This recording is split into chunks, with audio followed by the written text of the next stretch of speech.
Bonjour, bienvenue sur la voix de Morgane. Merci d'être là, merci de m'écouter. J'espère que vous allez bien. Je reprends la lecture de Sido de Colette, le 3e chapitre, Les Sauvages. Voilà, et je termine la lecture de Sido. Merci beaucoup. Je commence tout de suite. Des sauvages, disait-elle. Que faire avec de tels sauvages? Elle secouait la tête. Il y avait dans son découragement une part de choix, un désistement raisonné, peut-être aussi la conscience de sa responsabilité. Elle contemplait ses 2 garçons, les demi-frères, et les trouvait beaux. L'aîné surtout, le châtain aux yeux pères, 17 ans, une bouche empourprée qui ne souriait qu'à nous et à quelques jolies filles. Mais le brun, à 13 ans, n'était pas mal non plus. Sous ses cheveux mal taillés qui descendaient jusqu'à ses yeux bleus de plomb, pareils à ceux de notre père. 2 sauvages aux pieds légers, osseux, sans chair superflue, frugaux comme leurs parents, et qui préféraient aux viandes le pain bis, le fromage dur, la salade, l'œuf frais, la tarte aux poireaux ou à la citrouille. Sobres et vertueux, de vrais sauvages. Que faire d'eux, soupirait ma mère. Ils étaient si doux que nul ne les pouvait atteindre ni diviser. L'aîné commandait, le second mêlait à son zèle une fantaisie qui l'isolait du monde. Mais l'aîné savait qu'il allait commencer ses études de médecine, tandis que le second espérait sourdement que rien ne commencerait jamais pour lui. Sauf le jour suivant, sauf l'heure d'échapper à une contrainte civilisée, sauf la liberté totale de rêver et de se taire. Il l'espère encore. Jouait-il? Rarement. Il jouait. Si par jeu l'on n'entend que d'un radieux univers villageois, il ne voulait que la fleur, le meilleur, le plus désert, le non foulé, tout ce qui rajeunit et recommence à l'écart de l'homme. On ne les vit jamais déguisés en Robinson, ni en conquérants, ni interprétant des scénettes improvisées. Le cadet, incorporé une fois à une troupe de garçons entichés de tragédie, n'y accepta qu'un rôle muet, le rôle du fils idiot. C'est au récit de ma mère qu'il me faut remonter quand il me prend, comme à tous ceux qui vieillissent, la hâte, le prurit de posséder les secrets d'un être à jamais dissous. Lire le chiffre de sa turbulente jeunesse, heure par heure, perdue en elle-même et d'elle-même renaissant. Marquer, je ne sais quelle grâce m'aidant, marquer du doigt le promontoire d'où il se laissa tomber dans la plate mer des hommes, épeler le nom de ses astres contraires. J'ai dit adieu aux morts, à l'aîné sans rivaux. Mais je recours au récit maternel et aux souvenirs de ma petite enfance, si je veux savoir comment se forma le sexagénaire à moustache grise qui se glisse chez moi, la nuit tombée, ouvre ma montre et regarde palpiter l'aiguille trotteuse, prélève sur une enveloppe froissée un timbre-poste étranger, aspire comme si le souffle lui avait tout le jour manqué, une longue bouffée de musique du Columbia et disparaît sans avoir dit un mot. Il provient, cet homme blanchissant, d'un petit garçon de 6 ans qui suivait les musiciens mendiants quand ils traversaient notre village. Il suivit un clarinettiste borgne jusqu'à Saint, 4 kilomètres, et quand il revint, ma mère faisait sonder les puits du pays. Il écouta avec bonté les reproches et les plaintes, car il se fâchait rarement. Quand il en eut fini avec les alarmes maternelles, il alla au piano et joua fidèlement tous les airs du clarinettiste, qu'il enrichit de petites harmonies simples, fort correctes. Ainsi faisait-il des airs du manège forain à la Quasimodo et de toutes les musiques qu'il captait comme des messages volants. Il faudra, disait ma mère, qu'il travaille le mécanisme et l'harmonie. Il est encore plus doué que l'aîné. Il deviendrait un artiste, qui sait. Elle croyait encore, quand il avait 6 ans, qu'elle pouvait quelque chose pour lui, ou contre lui. Un petit garçon si inoffensif. Sauf son aptitude à disparaître, que pouvait-elle lui reprocher? Bref de taille, vif, très bien équilibré, il cessait miraculeusement d'être présent. Où le joindre? Les airs préférés des petits garçons ordinaires ne l'avaient pas même vu passer, ni la patinoire, ni la place du grand jeu damé par les pieds d'enfants, mais plutôt dans la vieille glacière du château, souterrain tronqué qui datait de 4 siècles, ou dans la boîte de l'horloge de ville, place du marché, ou bien enchaîné au pas de l'accordeur de piano qui venait une fois l'an du chef-lieu et donnait ses soins aux 4 instruments de notre village. Quel instrument avez-vous? Madame Vallée va échanger son instrument. L'instrument de mademoiselle Philippon est bien fatigué. J'avoue qu'en ma mémoire, le mot instrument appelle encore, à l'exclusion de toutes les autres images, celle d'un édifice d'acajou conservé dans l'ombre des salons provinciaux et brandissant, comme un autel, des bras de bronze et des cires vertes. Oui, un petit garçon si inoffensif, qui n'exigeait rien, sauf un soir. « Je voudrais 2 sous de pruneaux et 2 sous de noisettes, dit-il. « Les épiceries sont fermées, répondit ma mère. Dors, tu en auras demain. »« Je voudrais 2 sous de pruneaux et 2 sous de noisettes, redemanda le lendemain soir le doux petit garçon. « Et pourquoi ne les as-tu pas achetés dans la journée ?» se récria ma mère impatientée. « Va te coucher. » 5 soirs, 10 soirs ramenèrent la même taquinerie, et ma mère montra bien qu'elle était une mère singulière, car elle ne fessa pas l'obstinée, qui espérait peut-être qu'on le fesserait, ou qui escomptait seulement une explosion maternelle, les cris des nerfs à bout, les malédictions, un nocturne tumulte qui retarderait le coucher. Un soir, après d'autres soirs, il prépara sa figure quotidienne, d'enfant buté, le son modéré de sa voix. « Maman ?»« Oui, dit maman. »« Maman, je voudrais... » »« Les voici, dit-elle. Elle se leva, aveignit dans l'insondable placard près de la cheminée 2 sacs grands comme des nouveau-nés, les posa à terre de chaque côté de son petit garçon et ajouta « Quand il n'y en aura plus, tu en achèteras d'autres. » Il la regardait d'en bas, offensé et pâle sous ses cheveux noirs. « C'est pour toi, prends, insista ma mère. Il perdit le premier son sang-froid et éclata en larmes. « Mais je ne les aime pas, sanglotait-il. Sido se pencha, aussi attentive qu'au-dessus d'un œuf fêlé par l'éclosion imminente, au-dessus d'une rose inconnue, d'un messager de l'autre hémisphère. « Tu ne les aimes pas? Qu'est-ce que tu voulais donc ?» Il fut imprudent et avoua. « Je voulais les demander. » Lorsqu'elle partait chaque trimestre pour Auxerre à 2 heures du matin, dans la Victoria, ma mère cédait presque toujours aux instances de son enfant, le plus jeune. Le privilège de naître la dernière me conserva longtemps ce grade d'enfant le plus jeune, et ma place dans le fond de la Victoria. Mais avant moi, il y eut pendant une dizaine d'années ce petit garçon évasif et agile.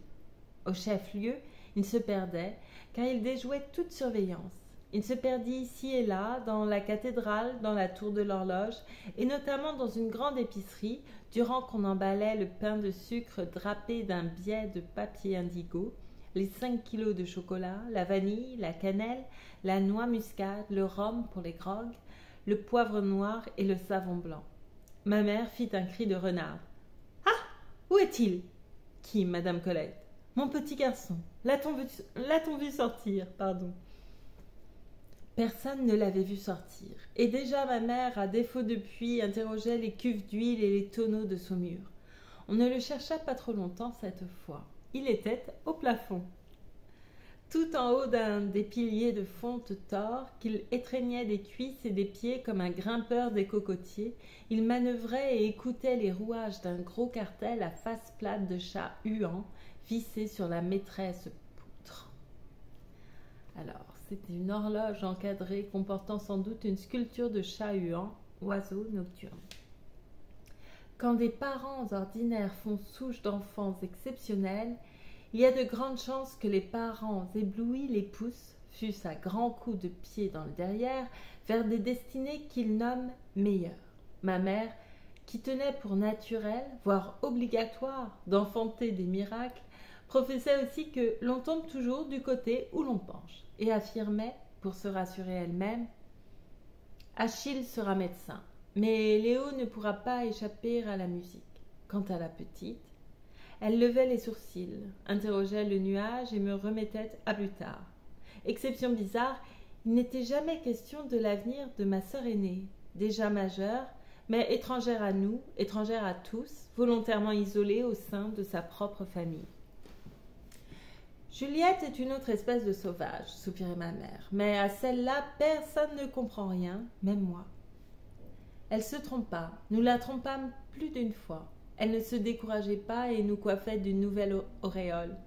Mais elle n'accepta jamais que son second fils échappât, comme elle disait, à la musique, car je lis dans maintes lettres qui datent de la fin de sa vie, « Sais-tu si Léo a un peu de temps pour travailler son piano ?» Il ne doit pas négliger un don qui est extraordinaire. Je ne me lasserai pas d'insister là-dessus. À l'époque où ma mère m'écrivait ces lettres, mon frère était âgé de 44 ans. Il a, quoiqu'elle en eût, échappé à la musique, puis aux études de pharmacie, puis successivement à tout ce qui n'est pas son passé de sylphe. À mes yeux, il n'a pas changé. C'est un sylphe de 63 ans. Comme un sylphe, il n'est attaché qu'au lieu natal, à quelques champignons tutélaires, à une feuille recroquevillée en manière de toit. On sait que les sylphes vivent de peu et méprisent les grossiers vêtements des hommes. Le mien erre parfois sans cravate et long chevelu. De dos, il figure assez bien un par-dessus vide, ensorcelé et vagabond. Sa modeste besogne de scribe, il l'a élue entre toutes pour ce qu'elle retient, assise à une table, sa seule et fallacieuse apparence d'homme.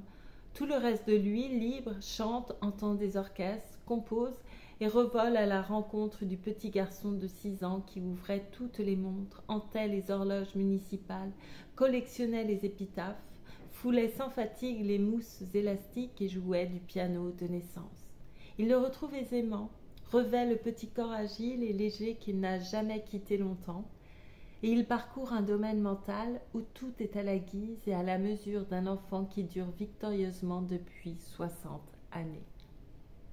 Il n'est pas, quel dommage, d'enfant invulnérable. Celui-ci, pour vouloir confronter son rêve exact avec une réalité infidèle, m'en revient déchiré parfois. Certains crépuscules ruisselants, à grandes draperies d'eau et d'ombre sous chaque arcade du palais royal, me l'amena. Je ne l'avais pas vu depuis des mois. Il s'assit, mouillé, à mon feu, prit distraitement sa singulière subsistance, des bonbons fondants, des gâteaux très sucrés, du sirop, ouvrit ma montre, puis mon réveil, les écouta longuement et ne dit rien. Je ne regardais qu'à la dérobée. Dans sa longue figure, sa moustache quasi blanche, l'œil bleu de mon père, le nez, grossi de Sido, traits survivants, assemblés par des plans d'os, des muscles inconnus et sans origine lisible. Une longue figure douce, éclairée par le feu, douce et désemparée. Mais les us et coutumes de l'enfance, réserve, discrétion, liberté, sont encore si vigoureux entre nous que je ne posai à mon frère aucune question. Quand il eut assez séché les ailes tristes, alourdies de pluie qu'il appelle son manteau, il fuma, l'œil cligné, et frotta ses mains sèches, rouges d'ignorer en toute saison l'eau chaude et les gants, et parla. « Dis donc, oui, j'ai été là-bas, tu sais. Non, quand ça? J'en arrive. Ah, dis-je avec admiration. Tu es allé à Saint-Sauveur? Comment? Il me fit un petit œil fat. C'est Charles Farou qui m'a emmené en auto. Mon vieux, c'est joli en cette saison? Pas mal, dit-il brièvement. Il enfla les narines, redevint sombre et se tut. Je me remis à écrire. Dis donc. Oui? Là-bas, j'ai été aux Roches, tu sais? Un chemin montueux de sable jaune se dressa dans ma mémoire comme un serpent le long d'une vitre. Oh, comment est-ce? Et le bois en haut? Et le petit pavillon, les digitales, les bruyères? Mon frère siffla. Fini, coupé, plus rien, rasé. On voit la terre, on voit... Il faucha l'air du tranchant de la main et rit des épaules en regardant le feu. Je respectais ce rire et ne l'imitais pas. Mais le vieux sylphe, frémissant et lésé, ne pouvait plus se taire. Il profita du clair-obscur, du feu rougeoyant. « Ce n'est pas tout, » chuchota-t-il. Je suis allé aussi à la cour du pâté. Non naïf d'une chaude terrasse, au flanc du château ruiné, arceaux de rosiers maigris par l'âge, ombre, odeur de lierre fleurie versée par la tour sarrasine, battant revêches et rougeâtres de la grille qui ferme la cour du pâté, accourait. Et alors, vieux, et alors? Mon frère se ramassa sur lui-même. Une minute, commanda-t-il. Commençons par le commencement. J'arrive au château. Il est toujours asile de vieillards, puisque Victor Gandry l'a voulu. Bon, je n'ai rien à objecter. J'entre dans le parc par l'entrée du bas, celle qui est près de Madame Billette. Comment, Madame Billette? Elle doit être morte depuis 40 ans, au moins. Peut-être, dit mon frère avec insouciance. Oui, c'est donc ça qu'on m'a dit, un autre nom, un nom impossible. S'ils croient que je vais retenir des noms que je ne connais pas. Enfin, j'entre par l'entrée du bas, je monte l'allée des Tilleuls. Tiens, les chiens n'ont pas aboyé quand j'ai poussé la porte, fit-il avec irritation. Écoute, vieux, ça ne pourrait pas être les mêmes chiens, songe donc. Bon, détail sans importance. Je te passe sous silence les pommes de terre qu'ils ont plantées à la place des cœurs de Jeannette et des pavots. Je passe même, poursuivit-il d'une voix intolérante, sur les fils de fer des pelouses, un quadrillage de fils de fer. On se demande ce qu'on voit. Il paraît que c'est pour les vaches. Les vaches. Il berça un de ses genoux entre ses deux mains nouées et sifflota d'un air artiste qui lui allait comme un chapeau haut de forme. « C'est tout, vieux ?»« Minute !» répéta-t-il férocement. Je monte donc vers le canal, si j'ose, dit-il avec une recherche incisive, appeler canal cette mare infecte, cette soupe de moustiques et de bouse. Passons. Je m'en vais donc à la cour du pâté, et il tourna vers moi sans me voir un sourire vindicatif. J'avoue que je n'ai d'abord pas aimé particulièrement qu'il fasse de la première coup, devant la grille, derrière les écuries aux chevaux, une espèce de préau à sécher la lessive. Oui, j'avoue. Mais je n'y ai pas trop fait attention parce que j'attendais le moment de la grille. Quel moment de la grille? Il claqua des doigts impatienté. Voyons, tu vois le loquet de la grille. Comme si j'allais le saisir, de fer noir, poli et fondu. Je le vis en effet. Bon. Depuis toujours, quand on le tourne comme ça, il m'y met et qu'on laisse aller la grille, alors qu'elle souffle par son poids, par son propre poids, et en tournant, elle dit « Nian » chantâmes-nous d'une seule voix sur 4 notes. Oui, dit mon frère en faisant danser fébrilement son genou gauche. J'ai tourné, j'ai laissé aller la grille, j'ai écouté. Tu sais ce qu'ils ont fait? Non. Ils ont huilé la grille, dit-il froidement. Il partit presque aussitôt. Il n'avait pas autre chose à me dire. Il recroisa les membranes humides de son grand vêtement et s'en alla, dépossédé de 4 notes, son oreille musicienne tendue en vain, désormais vers la plus délicate offrande, composée par un huis ancien, un grain de sable, une trace de rouille, et dédiée au seul enfant sauvage qui en fut digne.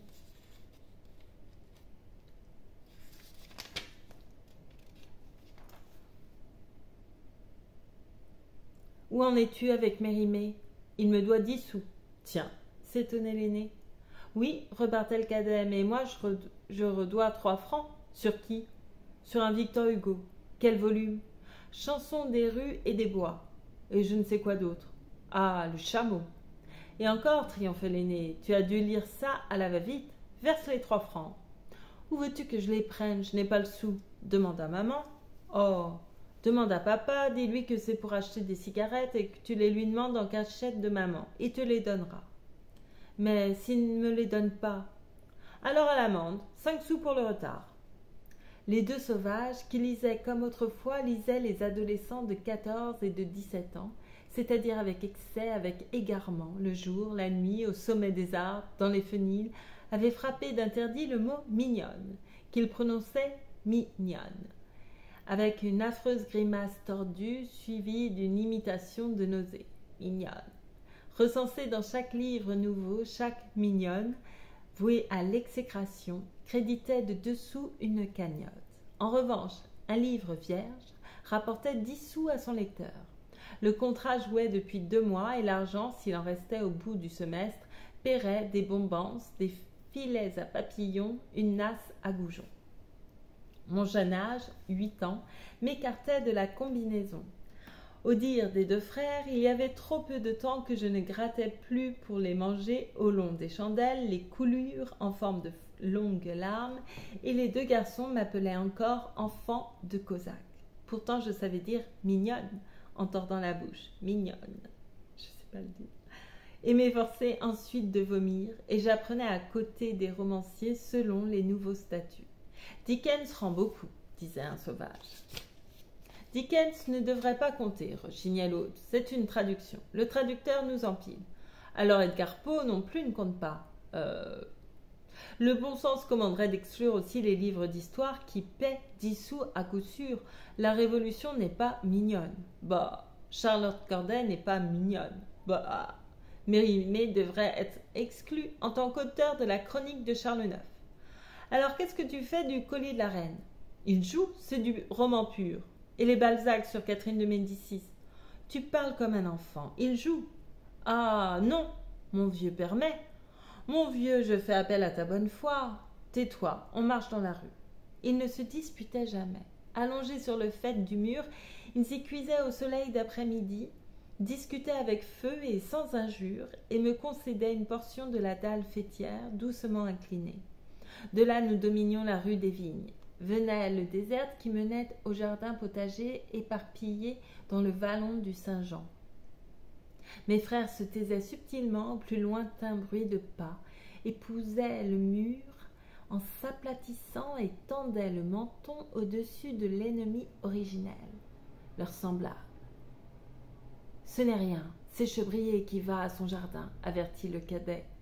Ils oublièrent un moment leur débat et laissèrent passer sur eux l'heure encore chaude, la lumière oblique. D'autres pas, nets et vifs, sonnèrent sur les silex bossus. Un corsage lilas, un buisson de cheveux crépelés, d'un rose de cuivre, éclairèrent le haut de la rue. « Ouh, la rousse !» souffla le cadet. « Ouh, la carotte !» Il n'avait que 14 ans et voulait du mal aux filles, qui l'éblouissaient d'une lumière trop crue. « C'est Flore Chebrier qui rejoint son père, » dit mon frère aîné quand l'or et le lilas s'éteignirent en bas de la rue. « Elle a joliment changé. » Son cadet, couché sur le ventre, posa son menton sur ses bras croisés. Il clignait par mépris et gonflait sa bouche, qu'il avait ronde et renflée comme les petites éoles des vieilles cartes marines. Comme les petits éoles des vieilles cartes marines.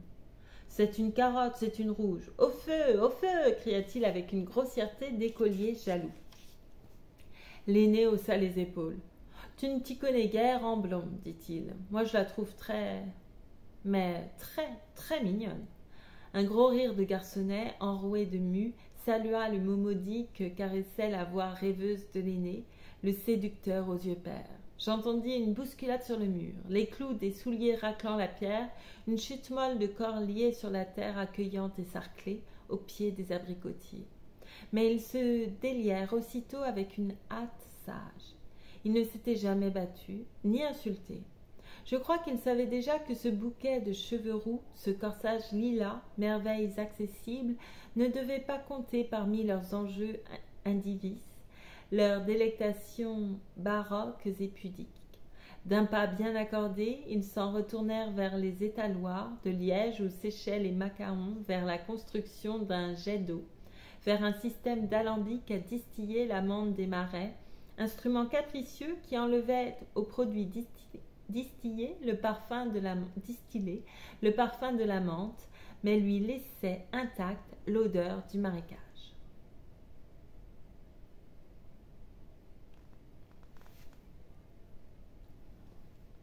Leur farouche humeur n'était pas toujours innocente.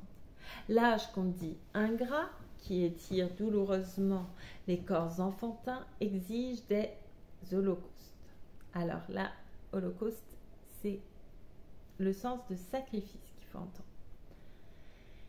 Il fallait à mes frères une victime. Ils élurent un camarade de collège, que les vacances ramenaient dans le canton voisin. Mathieu M. n'avait point de défaut ni de grand mérite. Sociable, bien vêtu, un peu blondasse, sa seule vue échauffait mes frères d'une perversité comparable à celle des femmes enceintes.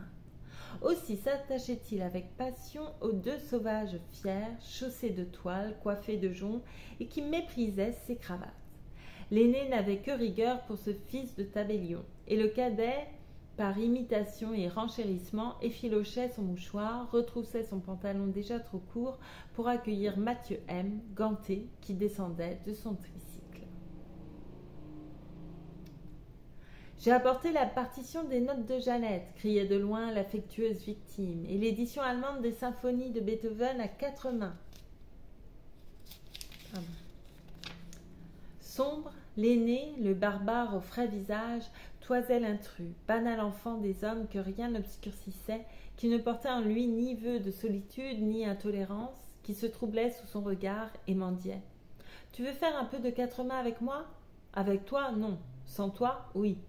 Je tournerai les pages alors. » L'un soumis, l'autre inexplicablement malveillant et chargé d'orage, il souffrait d'incompatibilité. Mais Mathieu M, patient comme une épouse rudoyée, ne se lassait pas de revenir. Un jour, les sauvages prirent le large dès le déjeuner, ne rentrèrent que le soir.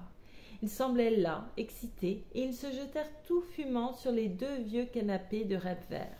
« D'où venez-vous dans cet état » demanda notre mère. « De loin, » répondit avec douceur l'aîné. « Mathieu est venu, il a paru surpris de ne pas te trouver. C'est un garçon qui s'étonne d'un rien. » Quand ils furent seuls avec moi, mes 2 frères parlèrent. Je ne comptais guère, et d'ailleurs ils m'avaient élevé à ne point trahir. Je sus que cachés dans un bois qui surplombe la route de Saint-F, ils n'avaient pas, au passage de Mathieu, révélé leur présence. Je m'intéressais assez peu à des détails qu'ils ressassaient. Quand j'ai entendu le grelot de son tricycle, commençait le cadet, je l'ai entendu de plus loin que toi, va. Pas sûr, tu te souviens du moment où il s'est arrêté juste sous notre nez pour s'essuyer ? Il dialoguait presque bas, couché, les yeux au plafond. L'aîné s'agita. Oui, cet animal, il regardait à gauche et à droite comme s'il nous flairait. Ça, mon vieux, c'est fort, hein ? C'est curieux. C'est nous qui l'avons arrêté en le regardant, hein ? Il avait l'air tout gêné, tout chose. Les yeux de l'aîné noircissaient. Ça se peut. Il avait sa cravate écossaise. Cette cravate-là, j'ai toujours pensé qu'elle serait cause d'un malheur. Je m'élançais entre eux, avide d'émotion. Et alors, quel malheur ? Ils me jetèrent tous 2 le plus froid regard. D'où est-ce qu'elle sort, celle-là ? Qu'est-ce qu'elle veut avec son malheur ? Mais c'est toi qui viens de dire. Ils se redressèrent, s'assirent, ricanèrent de connivence. Il n'est rien arrivé, dit enfin l'aîné. Qu'est-ce que tu veux qu'il arrive ? On a laissé passer Mathieu et on a bien rigolé. C'est tout, fis-je déçu. Le cadet se leva d'un bond, il dansait sur place et ne se possédait plus. Oui, c'est tout. Tu ne peux pas comprendre. On était là, couchés, on l'avait au ras du menton. Lui, sa cravate, sa raie de côté, ses manchettes, son nez qui reluisait. Ah, bon Dieu, c'était épatant. Il se pencha sur son aîné, le frôla du nez animalement. C'était facile de le tuer, hein ? Rigide, les yeux fermés, l'aîné ne répondit pas. Vous ne l'avez pas tué, m'étonnai-je. Ma surprise les arracha sans doute au bois obscur où ils avaient, invisibles, tremblé d'affût et de plaisir homicide, car ils éclatèrent de rire et redevinrent puérils à mes dépens. Non, dit l'aîné, nous ne l'avons pas tué. Je ne sais pas pourquoi, d'ailleurs. Ragaillardi, il entonna ses improvisations préférées, fille difforme du rythme et du vers, conçue aux heures où son esprit d'étudiant, rebutant le travail, s'accrochait sans le savoir au relief des mots qu'il détergeait de leur sens. Ma petite voix lui fit écho. Je suis seule maintenant à affirmer sur un air de polka un cachet de benzonaftol, ça fait du bien pour le mal à la tête. un cachet de benzonaftol, ça fait du bien pour la métrique du col. Affirmation aventurée, contraire à toute thérapeutique, à laquelle je préférais, sinon la musique, du moins le texte d'une aubade connue, le baume analgésique du pharmacien. Pingué, pingué, être distingué. Quand on se l'applique, on se sent soulagé, lagué. On se sent soulagé, lagué, etc. Ce soir-là, mon frère, encore exalté, chanta la nouvelle version de la sérénade de Cerevo Torelli. Nous n'avons pas tué Mathieu pour ce soir, ma brune. Laissons vivre encore ce rival de la lune. Je n'ai pas l'air. Le cadet, autour de lui, dansait, radieux comme un Lorenzaccio à son premier crime. Il s'interrompit et me promit, avec gentillesse, « On le tuera la prochaine fois. » Ma demi-sœur, l'aînée de nous tous, l'étrangère, l'agréable laide aux yeux tibétains, se fiança, à la veille de coiffer Sainte-Catherine. Si ma mère n'osa empêcher ce mauvais mariage, elle ne tut pas ce qu'elle en pensait. De la rue de la Roche à la Gerbaude, de Bel Air au Grand Jeu, on ne parla que du mariage de ma sœur. « Juliette se marie ?» demandait-on à ma mère. « C'est un événement ?»« Un accident » rectifiait Sido. Certains risquaient, aigrement, « Enfin, Juliette se marie, c'est inattendu, c'est un peu inespéré. » « Non, repartait Sido belliqueuse, c'est désespéré. Qui peut retenir une fille de 25 ans? Et qui épouse-t-elle? Oh mon Dieu, le premier chien coiffé. Au fond, elle prenait en pitié la vie, gorgée de rêves et de lectures effrénées de sa fille solitaire. Mes frères considérèrent l'événement du haut de leur point de vue personnel. Une année d'études médicales à Paris n'avait pas apprivoisé l'aîné, haut, resplendissant et que le regard des femmes, quand il ne les désirait pas, offensait. Les mots cortège nuptial, frac de soirée, déjeuner dînatoire, défilé tombèrent sur les deux sauvages comme des gouttes de poix bouillantes. « Je n'irai pas à la noce, protestait le cadet, l'œil pâle d'indignation et toujours coiffé à la malcontent. Je ne donnerai pas le bras, je ne mettrai pas un habit à queue. Tu es le garçon d'honneur de ta sœur, lui remontrait ma mère. Elle n'a qu'à pas se marier, pour ce qu'elle épouse, un type qui sent le vermouth. D'abord, elle a toujours vécu sans nous, elle n'a pas davantage besoin de nous pour se marier. Notre belle aînée parlait moins, mais nous lui voyions son visage de sauteur de mur, son regard qui mesurait les obstacles. Il y eut des jours difficiles, des récriminations que mon père, soucieux et qui fuyait l'odorant intrus, n'apaisait pas. Puis les deux garçons parurent consentir à tout. Bien mieux, ils suggérèrent l'idée d'organiser eux-mêmes une messe en musique et, de joie, Sido oublia pendant quelques heures son chien coiffé de gendre. Notre piano hoché prit le chemin de l'église, mêla son joli son un peu sec au bêlement de l'harmonium. Les sauvages répétaient, dans l'église vide qu'ils verrouillaient, la suite de l'Arlésienne, je ne sais quel stradella, un sassayens dévolu aux fastes nuptiaux. Ma mère s'avisa trop tard que ses fils, retenus à leur clavier d'exécutant, ne figureraient qu'un moment aux côtés de leur sœur. Ils jouèrent, je me le rappelle, comme des anges musiciens, et ensoleillèrent de musique la messe villageoise, l'église sans richesse et sans clocher. Je paradais, fière de mes 11 ans, de ma chevelure de petite Ève et de ma robe rose, fort contente de toutes choses, sauf quand je regardais ma sœur tremblante de faiblesse nerveuse, toute petite, accablée de failles et de tulle blanc, pâle et qui levait sa singulière figure mongole, défaillante, soumise au point que j'en eus honte, vers un inconnu. Les violons du bal mirent fin au long repas et, rien qu'à les entendre, les deux garçons frémirent comme des chevaux neufs. Le cadet, un peu gris, resta. Mais l'aîné, à bout d'effort, disparut. Il sauta pour pénétrer dans notre jardin le mur de la rue des Vignes, erra autour de notre maison fermée, brisa une vitre, et ma mère le trouva couché quand elle rentra lasse, triste, ayant remis sa fille, égarée et grelottante, aux mains d'un homme.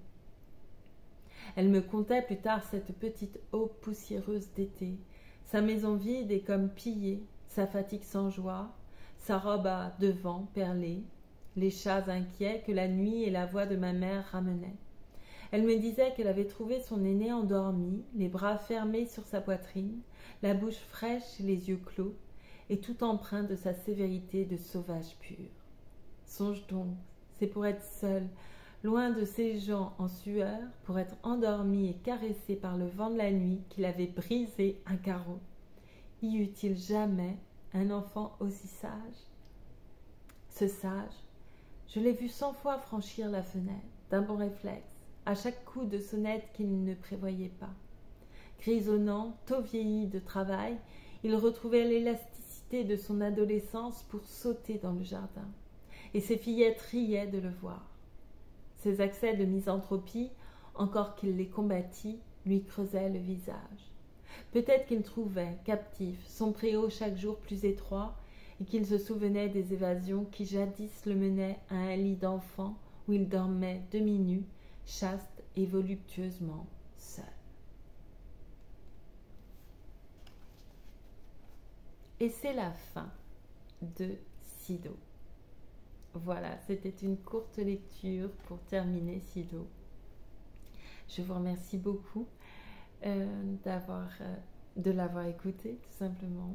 Si vous avez aimé, n'hésitez pas à me le démontrer et à partager cette vidéo avec des gens qu'elle pourrait intéresser. À vous abonner aussi, voilà. Je cherche les mots, je ne suis pas habituée. Voilà, je vous remercie beaucoup.